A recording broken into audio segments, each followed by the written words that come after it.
Tak ahoj, vítajte na kanáli For Work and Fun a v dnešnom videu sa pozrieme na priamočiaru pilu a jej maximálny potenciál pre rezanie dreva, takže poďme na to, vyskúšame a otestujeme túto mega výkonnú priamočiaru pilu.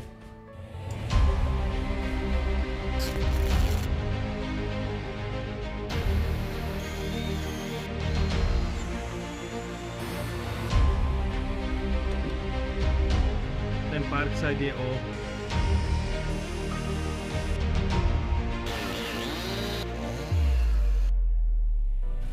priamočiara píla Parkside zo série Performance s modelovým označením PSSPA20 LIA1 je neskutočne výkonná, o tom sme sa presvedčili už v predchádzajúcom videu, pretože má 3800 zdvihov za minútu na dráhe 26 mm, čo si myslím, že je dosť, pretože taká chvostová píla Parkside Performance má 3000 zdvihov za minútu na dráhe len 22 mm, takže myslím si, že táto priamočiarka je o niečo silnejšia a taktiež výkonnejšia.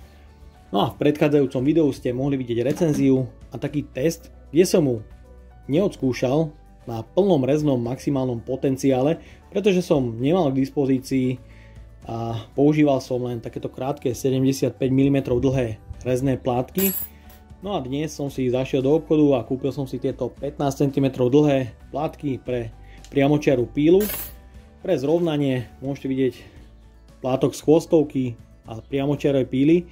Takže pozrieme sa na výkon obidvoch píl a porovnáme si ho, pretože táto priamočiara píla je určená aj na rezanie takého robustnejšieho dreva do maximálnej hrúbky až 13 cm, čo si myslím, že je na priamočiaru pílu dosť extrém.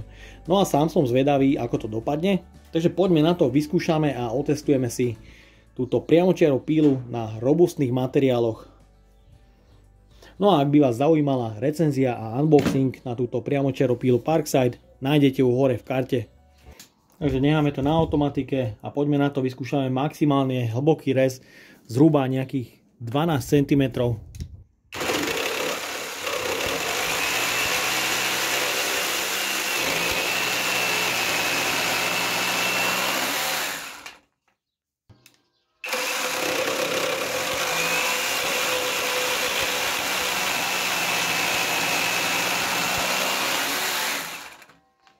Takže paráda, aj s tým dlhým plátkom tá píla píli naozaj perfektne.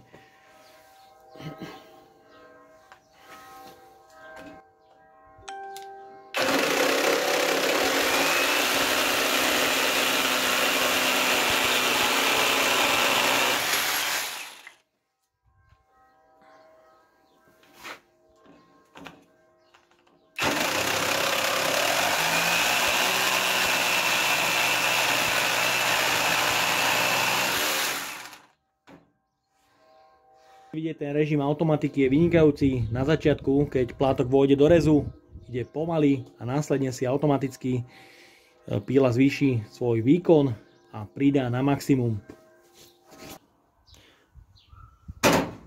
Tak a pre porovnanie tu mám chvostovú pílu Parkside Performance 3000 zdvihov za minútu na dráhe 22 mm.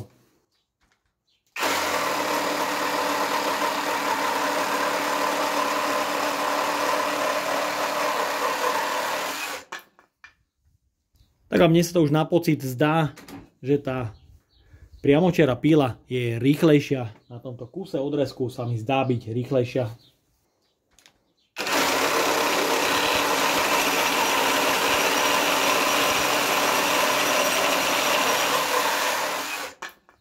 Veru, že si myslím, že je to tak. Takže vyskúšame taký extrémny rez cez 13 cm hrubých hranov. No a vyskúšame, či sa to tej priamočiarej píle podarí. Môžete vidieť, šírka záberu toho plátku je naozaj na hrane. A aj keď sa teraz pustí, tak ten plátok ledva dosahuje po koniec hranolu. Takže poďme na to, vyskúšame to.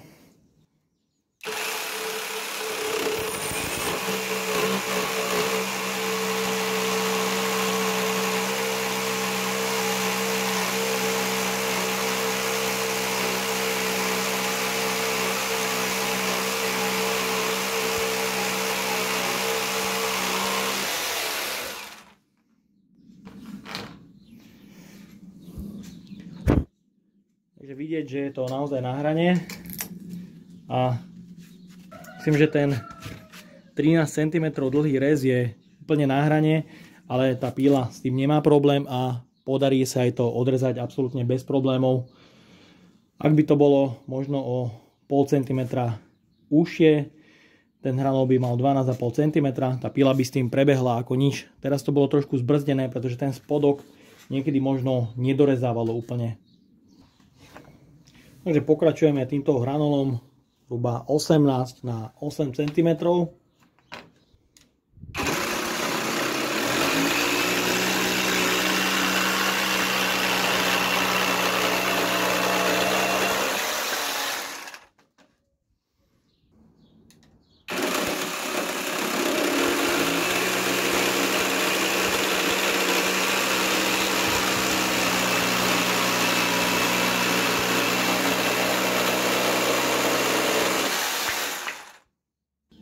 Takže čo sa týka presnosti takéhoto hrubšieho rezu, môžete vidieť na začiatku, je to výborné, je to dosť presné.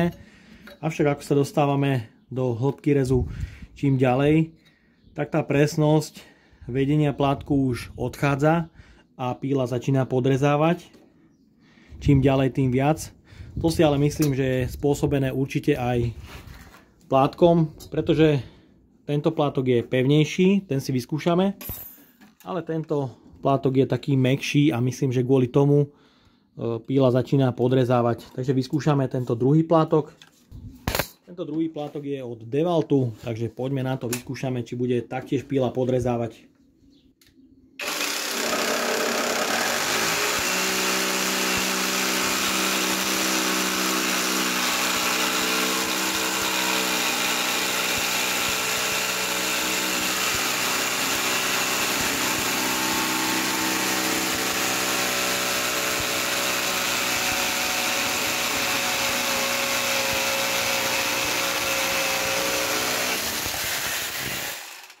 A u tohto druhého plátku môžete vidieť, aj čistota rezu je úplne inde. A taktiež je vidieť, že plátok absolútne nepodrezával, pretože je pevný a drží stopu úplne ideálne. Takže taktiež stred úplne perfektne a na konci je to tiež vynikajúce. Takže mohli ste vidieť aj tie plátky, nie je jedno čo používate, tento plátok je konkrétne od Makity. Je taký tenký na také hrubšie rezy, na také menej čisté rezy. Ale myslím, že do toho surového dreva je ideálny, pretože tá rýchlosť rezu je výborná. Ak ale chcete rezať presne a hlavne kolmo, určite je treba použiť nejaký pevnejší plátok. Takže priamočiara píla s týmto výkonom a s použitím 15 cm dlhého plátku má hlavne význam vtedy, ak potrebujeme prerezať nejaký materiál a spraviť nejaký vnútorný otvor. Ja som si aktuálne navrtal 3 otvory a vyskúšame vyrezať nejaký trojuholník do vnútorného otvoru.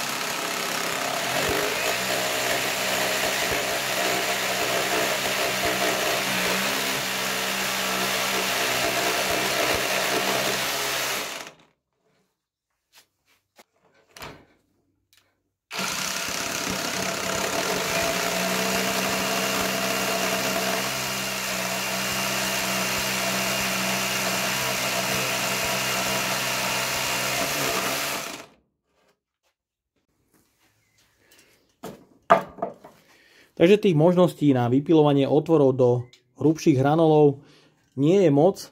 Táto priamočiara pila je na to ideálna, pretože s bežnou kotúčovkou sa vám niečo takéto absolútne nepodarí. Samozrejme nejaký rez priečný a potom dopílenie klasickou pílou, to sa určite dá, ale také zložitejšie tvary do hrubších hranolov sa určite nedajú. A je to, myslím, že taký jediný spôsob, ako to spraviť, ako spraviť otvor do hrubého materiálu. Ja som vyskúšal takýto 8 cm dlhý hranol. Takže dnešné video berte ako dodatok k recenzii, ktorú som robil zhruba pred 2 mesiacmi a môžete si ju pozrieť hore v karte. Robil som unboxing a jediné, na čo som vám pílu neukázal, bolo jej maximálne využitie, pretože som nemal k dispozícii rezné plátky o dĺžke 15 cm, pretože píla je určená pre rezanie dreva až do hrúbky maximum 13 cm. Vyskúšal som rezanie materiálu hrubého 13 cm, tá píla si s tým poradila absolútne krásne bez problémov. Takže ak potrebujete pílu na takýto účel, je to vynikajúci spôsob, ako vyrezať otvory aj do hrubých materiálov. Píla má maximálne dobrý výkon, reže sa s ňou veľmi dobre, taktiež tento dizajn je vynikajúci, pretože sa tá píla do rezu vedie naozaj skvele.